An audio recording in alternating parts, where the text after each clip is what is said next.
The Beyond the Fame podcast is fed by Lido Pizza. Lido Pizza never cuts corners. For menu and locations, visit LidoPizza.com. And of course, this podcast would not be possible without our longtime title sponsor, the Hollywood Casino at Charlestown Races in West Virginia. Join us in the ESPN Bet Sportsbook for the last tailgate party of the season on November 16th. Enjoy food specials and a special buffet, all while cheering on your favorite team. Details and tickets at HollywoodCasinoCharlestown.com. Must be 21 to enter the casino floor and attend a show. Gambling problem? Call 1-800-GAMBLER.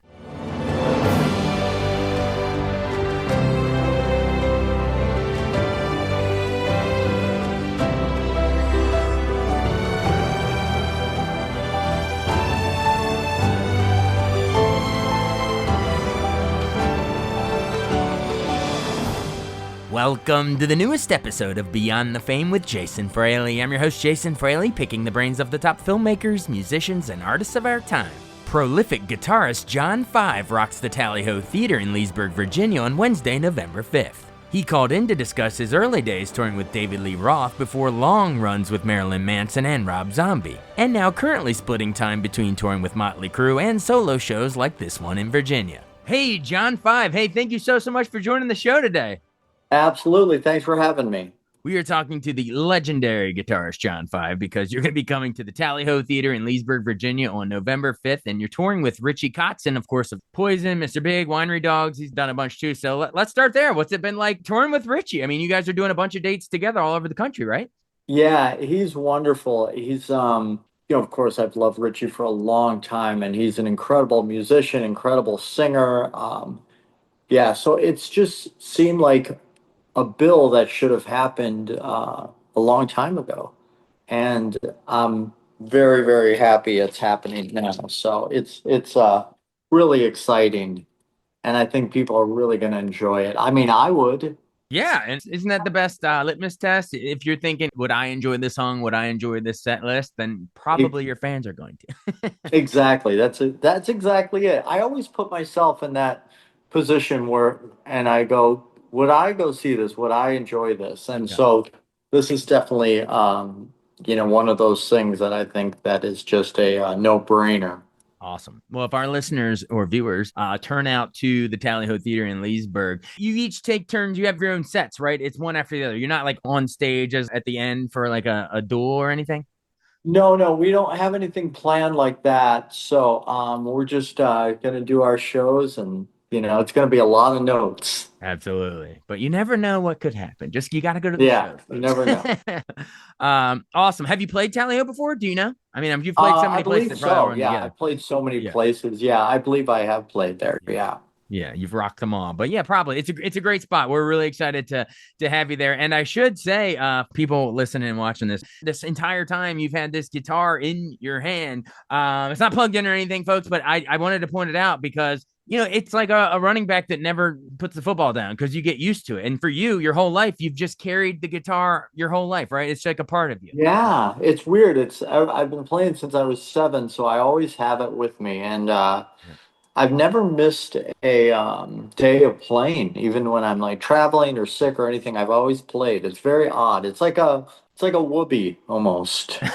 Is it like another appendage? You got 2 arms, 2 legs, and a guitar. Right. Yeah. You're walking on 5. I was doing an interview and I didn't have a guitar, and they were like, "Whoa, it's weird to see John without a guitar." So, yeah.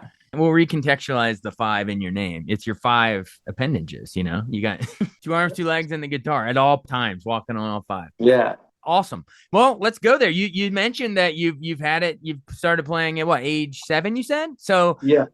Paint a picture of back then. I guess it's you're born in 1970 in Grosse Pointe, Michigan. Everyone knows from Grosse Pointe Blank, the movies, Detroit, suburb of Detroit. Gosh, that's Detroit Rock City. It's also Motown. Like it's a hotbed for music. So yeah, paint a picture growing up and what you were jamming out to at a young age. I had the best childhood. A lot of people say, "Oh, my childhood was so hard" and all that stuff, and which is terrible, but I had such a wonderful upbringing. Grosse Pointe is like Beverly Hills, like times 1,000. It's just gorgeous there, and it's just beautiful. And so I just had such a great upbringing and of rock and roll, just playing guitar. And this was the 70s, so rock music was the most popular music that there was. And Yeah. it was all, Kiss and Alice Cooper and Bob Seger and all this Detroit music and Ted Nugent. And actually, I got a call from Ted Nugent today, Today, and just today. which was really cool. And it's just really been, it was a really great upbringing, and I just loved playing guitar and watching My Happy Days and Hee Haw and Laverne and Shirley, and just I just had a great time being raised there. And then I got a chance to go out to California. And I always went out to California because my grandparents lived here. And I got a chance to go out to California and start doing some session work. And and I just kept working. I never stopped working. I love it. Well, before we paint your picture of your move to LA, I want more on the Grosse Pointe days. You said you were watching Hee Haw and stuff. Was it Buck Owens playing, or what actually inspired you to want to pick up a guitar? It was Roy Clark had this banjo championship kit on. It was 1976, and this kid Jimmy Henley was on there playing, and that's what made me go, I want to play guitar. I knew I didn't want to play banjo because I just knew, because I loved music, and I already Yeah. but and I loved the guitar, so that's what made me want to start taking guitar lessons was Hee Haw. Mhm. And that's why I love the Telecaster, because they all played Telecasters on Hee Haw. Mhm. And it's just so funny how that inspiration strikes you. That's fascinating. Yeah, thanks for sharing that. A lot of people would not immediately think of Hee Haw when they think of John Five, but we're all influenced by all genres influence each other anyway, man. Absolutely. Absolutely. All right. Well, then, sort of as you mentioned, you leave Grosse Point Blank. You save that for John Cusack to come in a couple years later. But you you leave and go to L.A.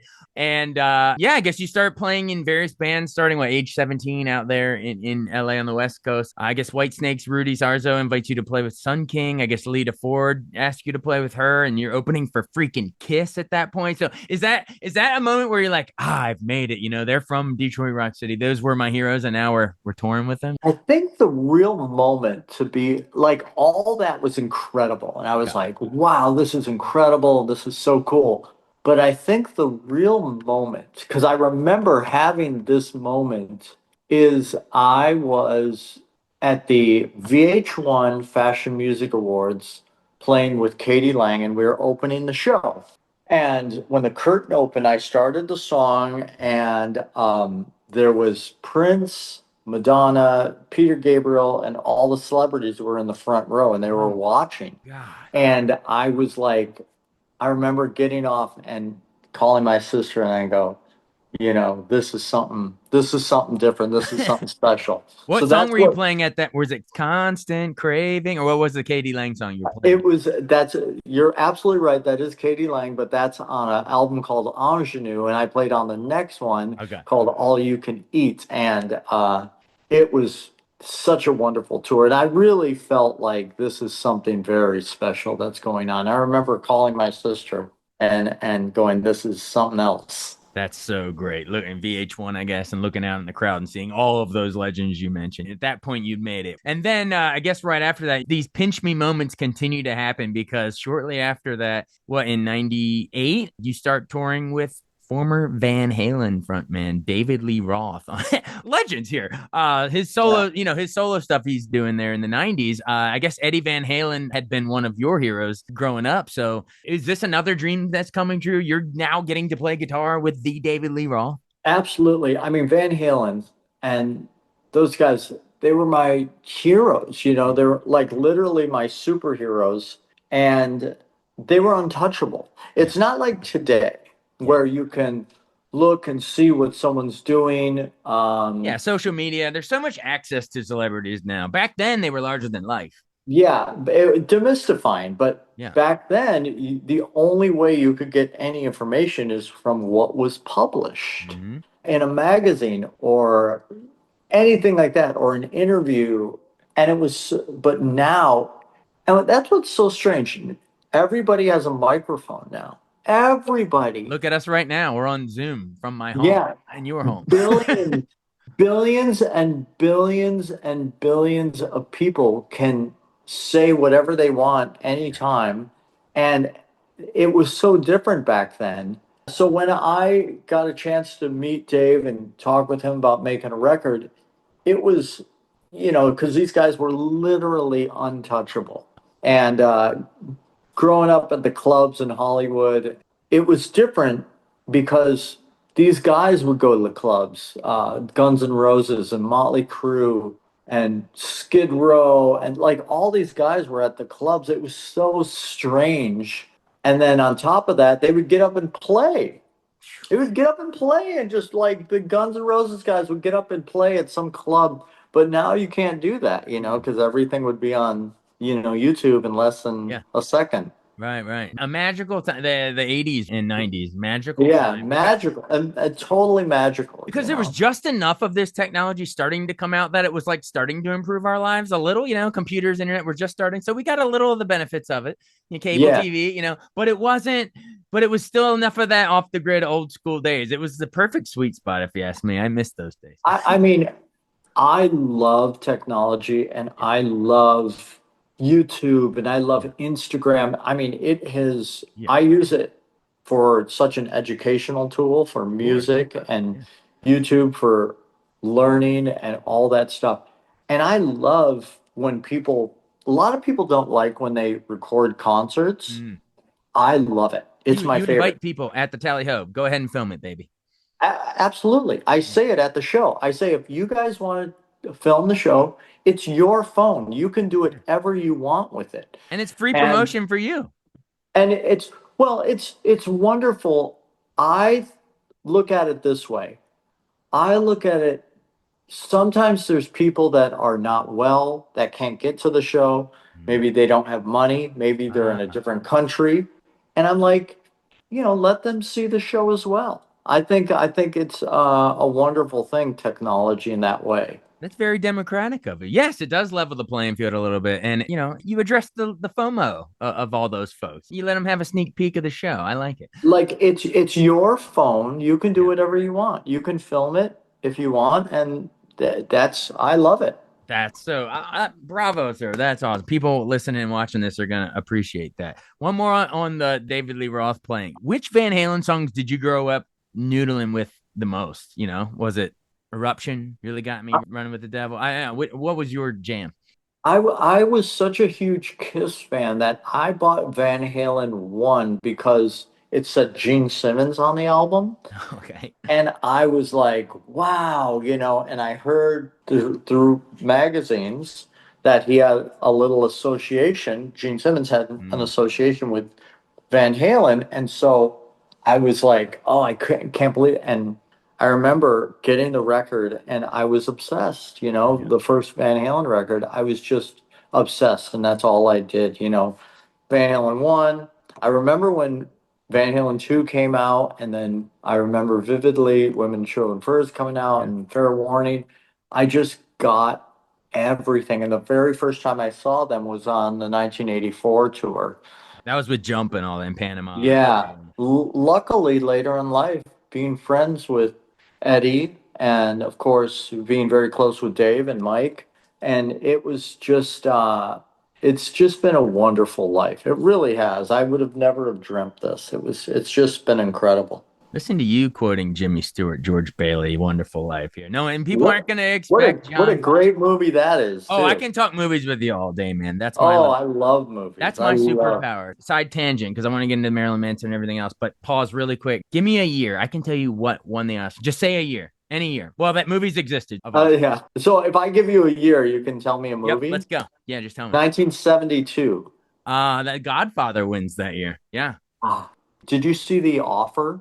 Oh, I love the Paramount Plus series, I think it was. Yeah. Oh, my God. About the making of The Godfather. Ladies and gentlemen, if you haven't seen it, I don't know, 10 episodes, whatever. It was so good. Unbelievable. I've watched it twice. I would love to watch it again. Maybe I'll invite my wife to watch it, and that'll be my second time.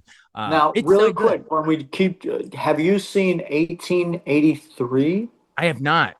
It's that Yellowstone series. Oh, is it the prequel? Yeah, one of the prequels. Yeah, but it's a very like so I think it's Yellowstone, I think it's 1923 and then Yeah. 1883. Yeah, you're right. It's all Taylor Sheridan, who Yellowstone was, more present day, and then he started going back. Please watch 1883. You won't believe it. It's so good that will That's with blow your Sam Elliott, right? And Tim McGraw and Faith Hill. Yeah, I remember the Yeah, promos for Faith it. Yeah, Hill, yeah. yep. Another thing to watch that will blow your mind is Living with Lincoln. It is a documentary on HBO. It You will not believe this documentary. Okay. Living with Lincoln, HBO Max, Yeah. whatever they're calling it now. I think they're going back to HBO. HBO Max, yeah. Yeah. That was a weird rebranding, man. HBO is the brand, and then they tried to switch, and now they're going back to the HBO logo. Anyway, I'm glad they came back to their senses. Yeah.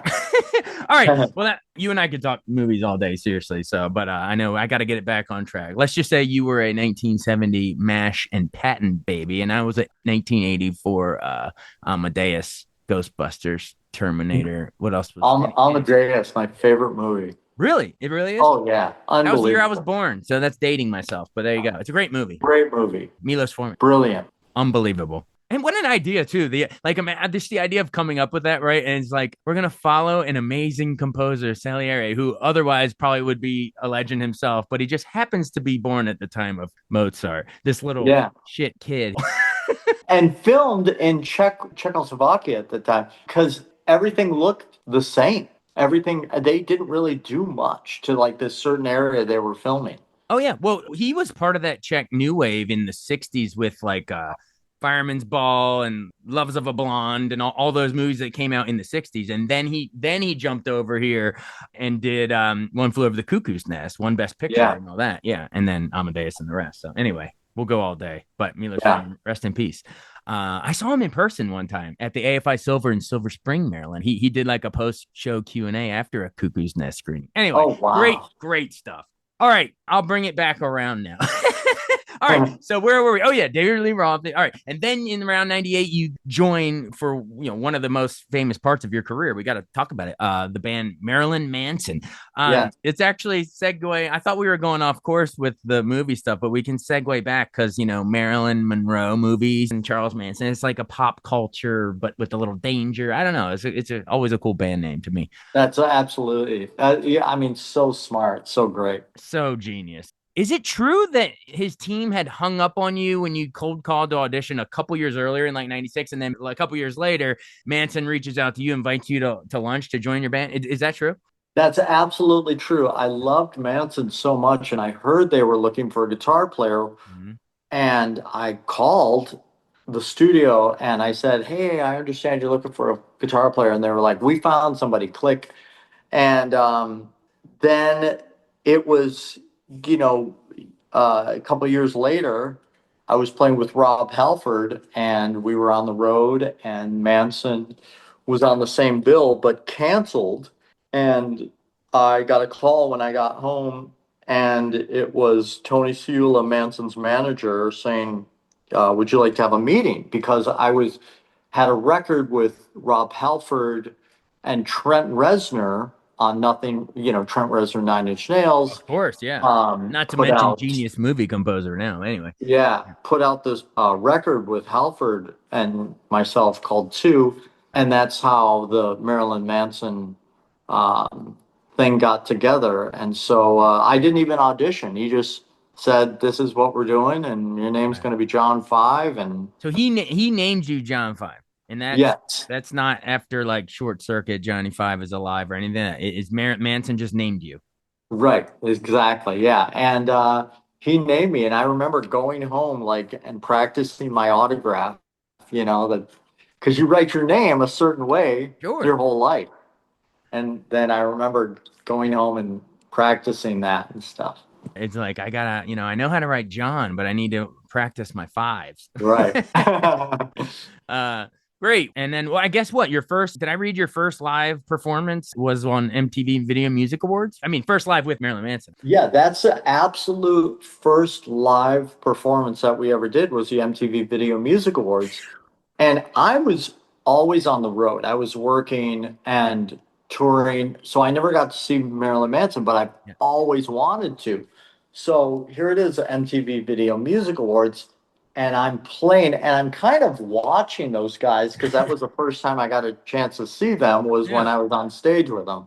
So it was really cool. It was it was awesome. And then right after that, we went on tour, and I think we went on tour with Hole, Mm. and yeah, it was just a blast. It was so much fun. It's when I think back to, I mean, that was like my middle school days, Maryland. I remember Maryland and maybe early high school. So that music is just burned in my brain as like a certain, soundtrack of certain parts of our life. That's how it goes. And that's what's magical about it. Probably Yeah. like with you and Van Halen in your day. So Yeah. that's awesome. What's it like getting to play that live on stage, man? I mean, it's You know, I'll be honest with you. I never, ever got sick of playing those songs, ever. I always looked forward to it. I always looked forward to playing Sweet Dreams and Beautiful People and all those songs Yeah. because you play them so many times every day, rehearsal, shows. I swear to you, I never got sick of it. Not once. Why would you? We don't get sick of listening to it. And when artists say that, because I've interviewed a ton of people, but like I hate when other people who should not be named that I've interviewed that act like they're over the songs or they're tired of it. No, like it's a privilege to be able to play these iconic songs. And I'm glad to hear you say that. Yeah. Oh God, what a privilege. Yeah, Yeah. absolutely. Well, and so I guess you're with them from 98 to 2004. So I guess songs like The Beautiful People is probably the most famous one that our listeners might know from Marilyn Manson. They had recorded that before you joined, but you were there when it sort of, I guess, A, you're playing it live at all these concerts, but B, you're there when it reemerges as the theme for WWE SmackDown. I guess WWF at the time. So Yeah. like a whole new wave starts appreciating it, I guess, while you're in the band. I think The Rock should give you some royalties for helping launch his career at SmackDown. Just kidding. But the greatest thing was the MTV, what was that called? Celebrity Death Match. That's what it was Oh called. yeah, it was like claymation. You're right. Yeah, we were on Stone Cold that. was on So, there. Yeah, and Mills yeah, Lane, the ref, right? Yeah. yeah. So we were on there, and that was really, really cool. I completely forgot about that show until you just mentioned it, and I watched like all of them. It was Yeah, yeah. fantastic. It's worth a Google after this interview if you want to watch it. It's Is it hilarious. still on YouTube? They can watch John 5. Like, do you get ripped apart like Mortal Kombat I style? yeah, something I'm playing, and yeah, it's I forget who Manson is fighting, but it's something hilarious. But that was a great show. It's kind of reminded me of like Mr. Bill. Do you know Mr. Bill? Well, I remember my parents and my in-laws mentioned Mr. Bill all the time. Yeah, because he was this piece of clay guy, and he would get Yeah. like run over by stuff. That was Hilarious. back in like the 70s, right? Yeah, yeah, hilarious. Or was actually it might even been a little bit on SNL and then he became a Yeah, it big. was SNL. There you go. Yeah, I'm Saturday I'm Night Live. I'm trying to look up and see right now who Marilyn Manson fought on Celebrity Deathmatch. Let's see. He defeated Garth Brooks and Ricky Martin. So there Yeah. you go. And it's funny, I played with Ricky Martin on a record too. Really? Yeah, You were living La Vida Voca for a little while. All I right. was. I But was. you didn't have friends in low places. You never played with Garth. No, You, no, no. you just I watched wish I Marilyn. did. I wish I did. Oh, amazing live performer. Huge, Incredible. One huge. of the best. But you got to watch your bandmate destroy him in claymation. So, Yeah. all right, hey, so moving right along. All right, so you leave Marilyn Manson in what 2004?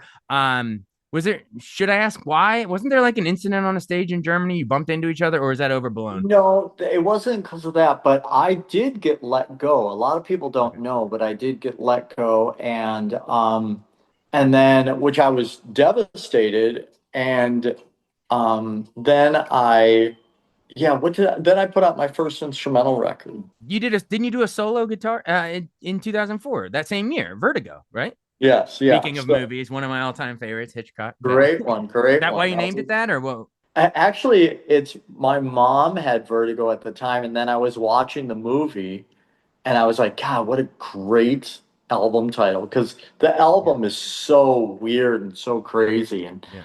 people really got into it. Yeah. Was that before you two did their song Vertigo? Or is that, I think it might have been the same time. Hello, hello. There's a place called Vertigo. One of the early iPod ads, I believe. Yeah, I don't know. But yours was, I think it was the same year. So, but you did Vertigo. Everyone check out Vertigo, the John Five album. Yeah, it really was incredible because the album was so unorthodox. It was Yeah. like a lot of bluegrass, a lot of rock. Like it was just so out of the ordinary, and people were like shocked, kind of like when they saw Vertigo the first time. Oh, the movie. Oh, dude, I teach a film history class here in Maryland. And when it first came out, audience was like, this is weird and bizarre. It's falling for a dead woman. But even the critics, they were like, I don't know about this one. Hitchcock keeps tilting up and showing awkward angles of ceilings and stuff. This is It weird. just went over their They heads. It weren't just looking close enough. He's showing the ceilings because it's hinting at what lies above, the bell tower. Like there's a lot of stuff going on above. And anyway, Well, there's so much I great. think when you're watching it in a theater, you have to really analyze and just use your brain. Yes. It just went over a lot of people's heads. Yeah. And Hitchcock mostly was great at both, like the superficial roller coaster you enjoy, but then you go back and watch it, multiple times and Right. all the layer. Same as like a Get Out, or I'm trying to think of a new example of like a horror movie, but then you go back and like, oh my God, the symbolism is incredible. Yeah. Anyway, all right. So you did Vertigo and 10 or so solo albums, but also around that time, you briefly do the band Loser in '05, but then I guess you play Ozfest with Rob Zombie, and then where it's off to the races. You're with Rob Zombie from like 2005 to like 2022. You were with him. Great, Yeah. great era. Great era. What was it like playing with Rob? I guess you co-wrote a bunch of songs on Educated Horses, but then also played live with him for years and years. Oh yeah, we did multiple albums, multiple live albums. It was the best. We had so much fun. We really had so much fun. Never had a argument, nothing. It was a magical time. Again, I'll use that word, but it was really an absolute wonderful, wonderful time. Absolutely. My wife was there from the beginning of his stuff. Like I'm talking to like the first album, Hillbilly Deluxe, and Yeah. Dragula. And I admit I really more started listening probably by the second one. And Sinister Urge is when I picked up in 2001 with Never Gonna Stop Me, Feel Yeah. So Numb and all that. Yeah, feels a no. Yeah. Feels so good. Anyway, great. If you can't tell, it's Mark's moments in my life. Of course, mine too. Which is your favorite Rob Zombie song to play live? Was it Dragula? That's another one. That's another one. There were these songs that I never got tired of playing live. It didn't matter. I just loved playing them live. It didn't matter. I never got tired of it because a great song is a great song, and I just had a blast. Yeah. Multi-talented dude, Rob Zombie. I mean, I guess our little movie through line continues throughout this interview because I wanted to ask you about his movies and you even doing some soundtracks for some of the horror movies. So before you joined up with him, he did House of a Thousand Corpses in 2003 and The Devil's Rejects in 2005. He even remade Michael Myers Halloween in 2007. That's it. I know Tyler Bates, I think, scored most of those early movie soundtracks, but then Rob invited you to come in and do Lords of Salem 2012, right? Yes, I did Lords of Salem. And what is really cool about this is it was all done, like the score of that movie was all done on these odd instruments. It was set in a certain time period. So a lot of these things were just done with these really odd instruments. And What instruments do you remember? it was like I had this old, like kind of like early 1900s kind of stand-up bass, and I would with the bow and everything, and then like the crunching sounds. They sound like something you would get in a computer or a sample, but it was done with like a metal crunching. It was all done. It was so primitive. Wow. And it was really, really cool. It was so hard. There were so many cues, and it was just a really tough thing to do. But very proud of it and very proud of how it came out. I just think it's the fulfillment. Back in the day, there would be like maybe, I don't know, like Goblin or, a progressive rock band featured on like Suspiria or some of those old Yeah, 70s movies. But that's right. by the time Rob Zombie comes, it's kind of fused together. Well, I guess you have Nine Inch Nails doing, David Fincher's Seven. Which is great. Oh my Oh God. my God, one of the best movies ever. Oh my God. Amazing. I mean, I think what Reznor's doing is just brilliant. I Hmm. mean, hand covers bruise in the Social Network. Unbelievable. Genius. Oh, that's been a pairing match made in heaven. That filmmaker David Fincher and and Reznor, and who's the other one? Atticus Ross, I think. Yeah. Yeah, Atticus. Yeah. What a combo. I mean, they're like, yeah, it's just absolutely incredible what they've been doing. Mm. And it goes back to that opening sequence in Seven. Remember when you're seeing the serial killers like slicing with a razor his fingerprints off? Yeah. Get me closer to God. Yeah. Oh yeah. Goosebumps. Closer to God, I think the album's called Nine Inch Nails. It's like remixes. Yeah. Closer. Yeah, exactly. I wanna blank you like an animal. That one. Yeah. Yeah. All right. Well, I know we're getting up against the clock, but thanks for doing the Rob Zombie stuff. But I have to hit on one of your more recent ventures. You joined in 2022. You joined up with Motley Crue.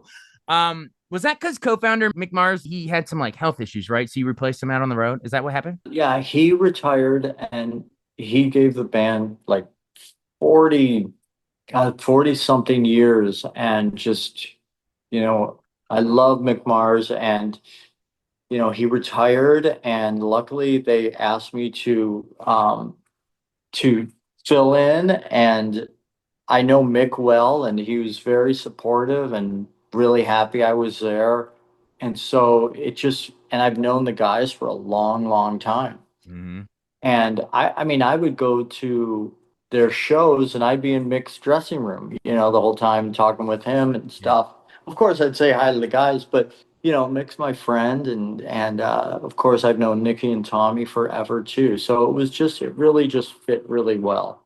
I love it. And remind us real quick, because this is just coming out of COVID, so 2022 to more recent years. So remind us who was still in the band. And was Tommy Lee still drumming with them, and Nikki Sixx? Yeah, Tommy Lee, Vince Neil, Nikki Sixx. Vince Neil still fronting it when you were there? Still? Oh, yeah. Oh, wow. Oh, yeah. Is this continuing, or is that chapter of your life done? Are you still doing anything? Oh, yeah, I'm still doing it. Okay, so the John 5 Richie Kotzen show here at Leesburg and Tally Ho, this is one thing you're doing, but you're still going to be touring with Motley Crue going forward as well. 100%. Yeah, we just finished up a Las Vegas residency, Motley Crue did, and now I'm going to go jump and play my crazy instrumental music, and then I'll go back to Crue, and so it's wonderful. It really works out well. Kind of like parallel tracks of your career now. You got the band to go with, and you got your own. Yeah, so it's fun. It's great. I love it.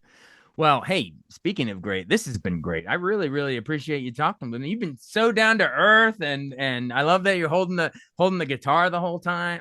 Yeah, that's great. It's fantastic. I know it's not plugged in, but give our young listeners, how would you hold your hands if they wanted to learn to play? Just like that. Very comfortable. If you were doing Beautiful People, where would the fingers be? All right, there you go. There you go. Literally unplugged. Hey, John 5, this is freaking awesome. And I could talk movies with you too all day, but we'll let you run. Again, thank you. Everybody, John 5 on a double bill with Richie Kotzen, 2 for the price of 1. It's going to be at the Tally Ho Theater in Leesburg, Virginia on November 5th. Get your tickets now. You don't want to miss it. You are, if I must say so, a guitar legend, an icon. So, I mean, if you're not going to the show, folks, what are you even doing with your life? Get out there. Let's go. Thank you. Hey, thanks, man. This was great. Thank you, bud. See ya. All right. Take care. Thanks so much for listening to Beyond the Fame with Jason Fraley. Our theme music is Scott Buckley's Clarion. Remember to give us a 5-star rating if you like what you hear. We'll see you next time.